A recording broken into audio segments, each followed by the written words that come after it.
cérémonie de clôture est encore fraîche dans les mémoires. C'est l'essentiel de cette session d'information. Elle commence à l'instant.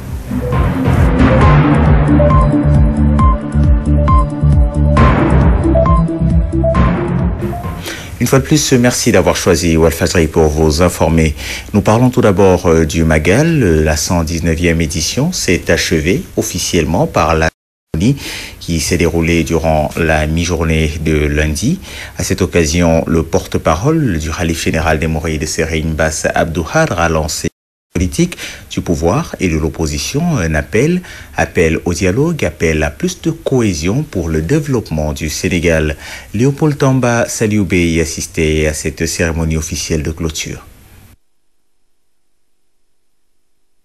La cérémonie officielle du Grand Magal de Touba, présidée par Serigne Sidi Mokhtar Mbacké, a été l'occasion pour le Khalife général des Mourides de réitérer son appel à la pacification de l'espace politique au Sénégal. Le religieux de Touba invite le landerneau politique à se départir des querelles vaseuses et de travailler à l'union des cœurs et des esprits. Il regrette aussi les passes d'armes verbales, les insanités, les propos de bas étage qui prennent une place prépondérante dans l'espace politique. Selon le petit-fils de Serigne Touba, par la voix de son porte-parole, Bassirou Abdou Khadre Mbacké, les partis politiques ont le devoir sacré de se donner la main et doivent s'évertuer à construire ce pays pour des lendemains meilleurs. Sidi Mokhtar Mbacké, à travers son message, a aussi invité les chefs religieux du Sénégal à travailler à la consolidation des rapports excellents entre les différentes confréries. Ce faisant, cela permettra d'endiguer les manœuvres des ennemis de l'islam qui cherchent à ternir l'image du prophète Mohammed, paix et salut sur lui, en inscrivant le doute dans le cœur des fidèles.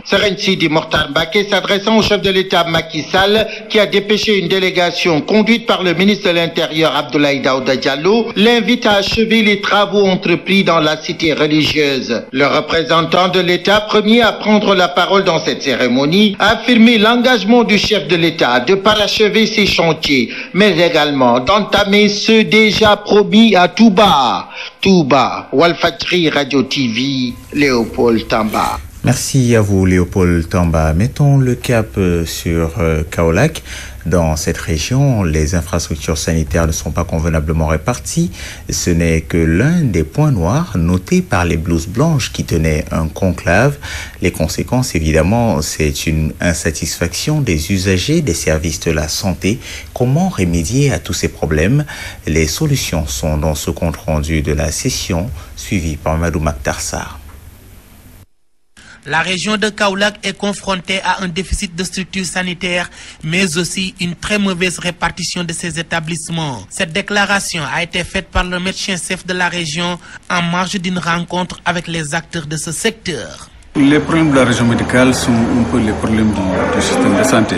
Tout le monde sait que nous avons un déficit en termes de structures de santé, mais surtout une mauvaise répartition de ces structures dans la région. Vous avez vu tout de suite que la région ne compte qu'un hôpital, une population de plus de 800 000 habitants, 4 centres de santé et des postes de santé qui sont beaucoup plus concentrés au niveau des zones urbaines qu'au niveau rural.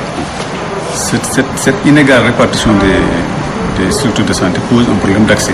Alors, le premier enjeu, c'est de voir comment on peut, dans le cadre de la définition d'une nouvelle carte sanitaire, aller vers une répartition judicieuse des structures de santé pour que toutes les populations puissent accéder de façon universelle aux soins de santé.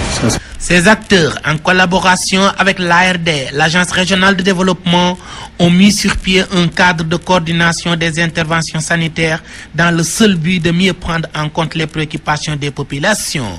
Que toutes ces interventions soient coordonnées et que pour que tout le territoire régional soit bien maillé en termes d'intervention. Ce qu'on ne veut pas, c'est qu'il y ait des interventions anarchiques sur des territoires qui laissent en rade certaines populations ou bien sur des stratégies qui ne sont pas clairement définies et qui ne sont pas en relation avec les stratégies nationales adoptées par le ministère de la Santé. Kaolack, Mamadou Makhtar Sarr pour la radio-télévision Walfadjri. La fête de la Nativité, vous vous en souvenez, nous sommes bien le mardi 24 décembre. Durant cette nuit du 24 au 25 sera célébrée Noël, encore appelée la fête de la Nativité. Cette fête de la Nativité donc qui, selon Théodore Cardinal Sarr, nous offre l'occasion de communier entre nous, de communier dans l'amour du Christ et de partager Théodore Cardinal Sarr a délivré son message de Noël il y a tout juste quelques instants. Et puisque nous parlons précisément de Noël, les préparatifs battent leur plein, mais pour l'instant, ce n'est pas toujours facile pour les parents de parvenir à satisfaire aux exigences des enfants par rapport à cette fête. Le contexte économique particulièrement difficile est passé par là, comme l'ont constaté nos reporters Mam Antandour et Doudou Dabo.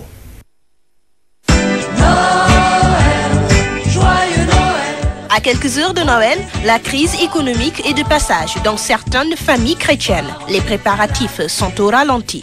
On vient juste de commencer les préparations. Le marché n'est pas encore fait. Peut-être demain à la descente, je passerai au marché. Je faisais le marché une semaine à l'avant. Mais actuellement, tu restes jusqu'au dernier moment pour le faire. Tout est cher. Premièrement, l'achat des habits. Cette année, les enfants n'ont même pas d'habits. Avec la conjoncture, c'est un peu difficile, mais bon, on s'accroche. Vous voyez, on n'a même pas encore décoré la maison, mais bon, ça va venir.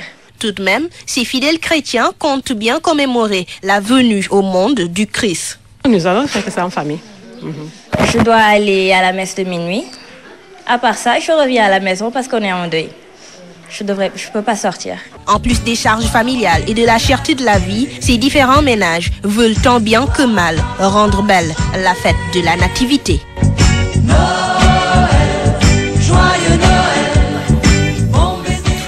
Les fêtes de Noël, mais également les fêtes de fin d'année à travers celle de la Saint-Sylvestre, c'est l'occasion quelquefois de voir jaillir un débat qui pourrait être qualifié de sympathique. Débat d'une part entre des jeunes filles qui souhaitent se faire belles et qui souhaitent avoir le maximum d'argent pour cela, et d'autre part des jeunes garçons qui ont le sentiment quelquefois de se faire plumer lorsque les fêtes approchent. Dans le reportage que vous allez suivre, eh bien vous entendrez que les jeunes garçons disent être conscients quelquefois de servir uniquement de portefeuille sur pied aux jeunes filles. Ils sont bien décidés, les jeunes hommes, à ne plus se laisser faire. Mam Antandour a creusé la question. En cette fête de fin d'année, les populations en sont aux préparatifs pour être sur leur 31. Mais le hic permanent reste la conjoncture qui fait que les hommes ne financent plus pour leur dulciné, selon certains. La fête n'est plus comme avant parce qu'il n'y a pas d'argent et les hommes n'en donnent plus. Je ne sais pas pourquoi. On veut bien passer de bonnes fêtes, mais les temps sont durs. On peut avoir une copine compréhensive. Si tu as de l'argent, tu lui en donnes. Sinon, si tu n'en as pas, elle comprendra. Ceci dit, tous les moyens sont bons pour être au rendez-vous de la Saint-Sylvestre chez les jeunes filles, mais gare aux conséquences. Il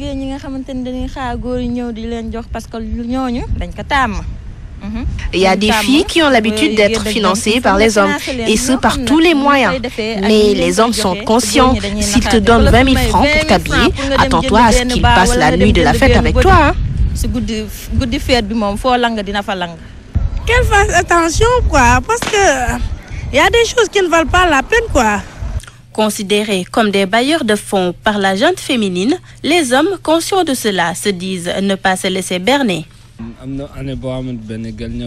Il y a une année, une fille m'a demandé de l'argent pour qu'elle m'accompagne le jour de la fête. Mais je sais qu'elle n'était pas sincère.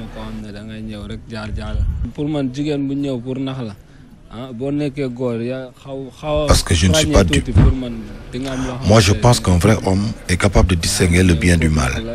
C'est insensé de financer une fille et que le jour J, tu l'appelles, elle te dit que j'ai mal à la tête ou ma mère m'a interdit de sortir.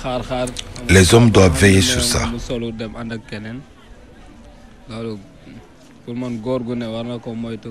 Dans toute règle, il y a exception. C'est pourquoi les jeunes filles qui, disent-elles, ne dépendent d'aucun homme, conseillent à leurs sœurs de travailler à la sueur de leur front pour subvenir dignement à leur...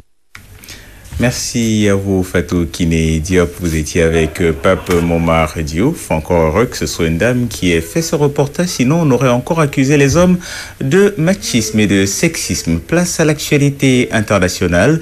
Nous parlerons notamment de cet attentat en Égypte, du report du procès de Pervez Moucharaf. Ce ne sont pas les deux seules nouvelles de la mouture de